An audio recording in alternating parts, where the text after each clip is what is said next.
Hello, this is Don Juan Corzo with Hola News Digital. Today we are here with Sheriff T.K. Waters from the Jacksonville Sheriff's Office. There's always the sense that the law enforcement should always be objective in the way they operate regardless of politics. And that's practiced in the FBI. But when we saw, for example, during the campaign with Donna Deegan and Daniel Davis, there were commercials about you where you were talking somewhat negative of Mayor-elect Deegan. And some people feel that was not right coming from someone who is supposed to be neutral, law enforcement. We have, for example, Mayor Curry. He also participated in the Black Lives Matter movement protests as well. So there seemed to be an attempt to demonize her and to get Daniel Davis elected. And you seem to have been contributing to a little bit of that. I'm elected by the city of Jacksonville, the members of the county of Duval, right? My job solely is to oversee the day-to-day operations of the Jacksonville Sheriff's Office, not the mayor's job. That's not her job. So for her to stand outside, or anyone for that matter, whether it be Nat Glover and say we need to be held accountable, I hold the people accountable in this agency. 100%, you can check it. And for them to stand up and say we need somebody on the outside to hold us accountable is a direct slap in the face to what it is we do every single day. Because I'm hired by the citizens of this community. They voted for me not once, but twice. And we won resoundingly. So the thing about it is, it's very important to realize that a civilian review board process in the Jacksonville Sheriff's Office is telling me that I'm not doing my job. Mayor-elect Deegan, attended a lot of events that were minorities, specifically Latino events that I cover, like the Taco Festival, the Dia de los Muertos. They saw a lot of her presence there, along with your former opponent, Lakeisha Burton. She would go to all these Latino events. But we did not see a lot of support coming from you as a candidate back then, going to the Latino events, or by Davis himself. We never saw him at those events. So we're feeling a little bit disappointed as not seeing a presence of support for the Latino community. And we're concerned now with the new immigration law in the state about how that's going to be the MO for the Sheriff's Office going forward. What do you mean the MO moving forward? With the new law, we had the International Division show up at the vigil a couple of weeks ago, and they read the statement. But we wanted to get from you exactly more or less how you feel about the new immigration law that's targeting not only illegal immigrants, but also it seems to affect citizens and residents and even legal migrants. Well, when it comes to the E-Verify and the new law, we're going to enforce the law. All right? We're not in the business of not enforcing the law. We're not seeking out illegals or anything else like that. But when it comes to my support for the Latino community, I told you where I grew up. I told you where I was born. Some of my very best friends were Latino people. And I love everyone, but I have to know about an event or be invited to an event. See, a lot of times we get in these situations where we talk about me not showing up somewhere when I might not even know the events are taking place. You have to give me the option, let me know that they're taking place. The last thing that you're talking about recently, I had something else going on. Matter of fact, when I came in a little bit late because I left another event. So this is the way this thing works out. But when I learn about things, I like to go to as much as I can go to. I don't remember one invite to anything that you're talking about, not one. Had I gotten an invite, I would have shown up. No doubt about it. How about the other aspects of the law?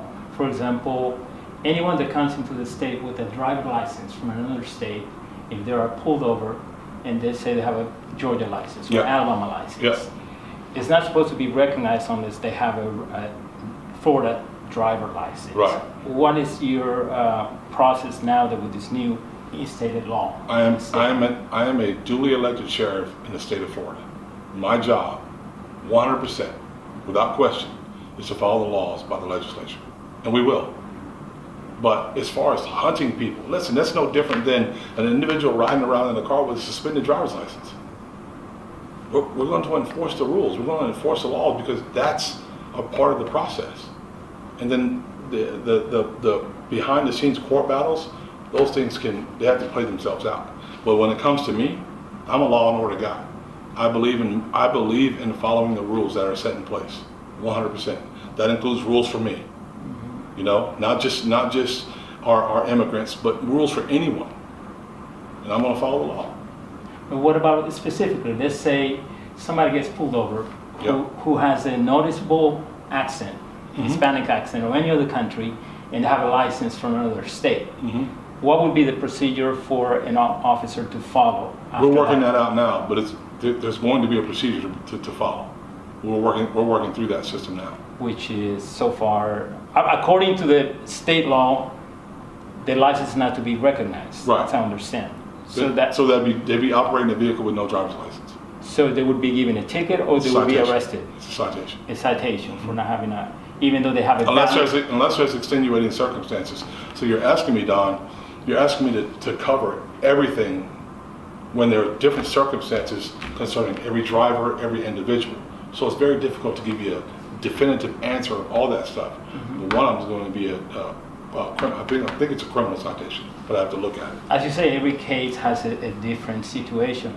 Somebody driving a Georgia license plate, which is obviously somebody who lives in Georgia, would that person be given a ticket, or you would be given a ticket to someone who has a Florida state license plate with the Georgia driver license? If the driver's license is from another state, then we're going to enforce the law, the driver's license. No matter where the vehicle is from? Right.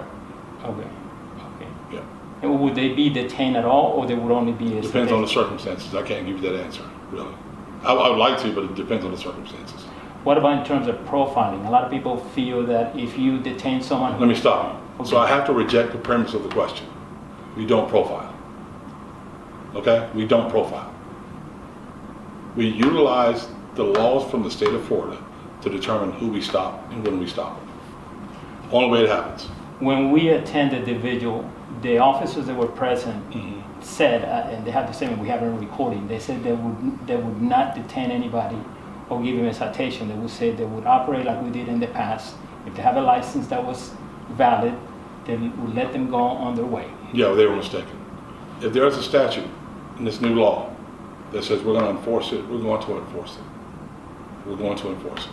But as far as hunting down immigrants and trying to run them to, ICE or anybody else, it's not it. And I think it'd be really, really good for just for a good education part when it comes to that law.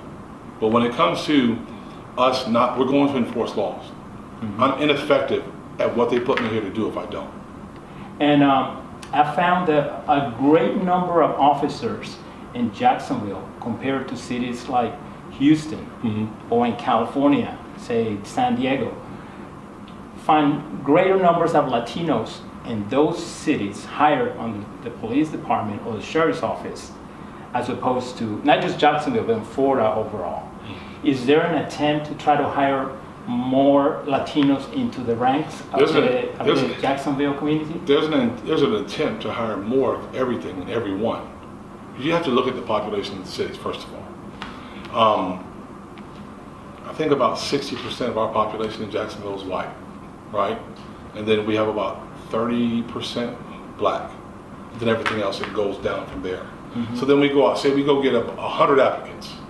I'm going to make it as easy as possible. We get 100 applicants. 60 of those applicants are white, 30 of those applicants are black, because there's more. Population, it matches the population of the city. And then Latinos are next, and then Asians would be next, and then Pacific Islanders and maybe American Indians or Native Americans or indigenous people would be last. By the time you go through that process, which is long and extensive, and what I would like to do, I would like to see anyone in the news media or anywhere come through the process and see if they can pass without getting suspended, without getting kicked out, because it's not easy to do. We do a very good job of vetting the people that we hire here. Sometimes bad ones get through, but get through that process. If we're hiring a class of 30 people, after you get down those numbers, it's going to equal about the numbers of the people that you had in that process. So we have to get the numbers up of applicants to be able to do that. So we're constantly pushing, but you guys haven't made it easy. I'm gonna tell you why. By painting a negative picture of everything we do, every single time we do it, you discourage young, promising people from wanting to come do this job. They're completely discouraged. Why would I want to come do a job every single day, right? Well, I might get shot, and we know that when we come here. I might get beaten, I might get stabbed. We understand that. We know that's a possibility when you're doing a job. But why would I want to come do a job if everything I do, someone's going to call me racist, someone's going to say I hate this person, or I hate this community, I hate somebody. Why would I want to come do that job? So I go around all the time to people at every end of the spectrum and say, hey man, why don't y'all come down and get this job? It's a great place. Service over self. It's a great place to work. But most people say, nah, the police do this or the police do that. And that's because of social media, and unfortunately, our media trends that way. Most of these questions you've asked me, once we get past the pleasantries and the nice stuff, has been somewhat what people consider controversial. What about your favorite food? Some of your favorite dishes? Dishes you die for? Okay, I'm not saying this for any other reason but than it's true. I love Mexican food. But I'm a big dude, so I can't be eating that stuff all the time. All right, Sheriff. Thank you for your time. Thanks, man. Appreciate it. This is Don Juan Corso con Hola News. We'll talk soon again. Till then.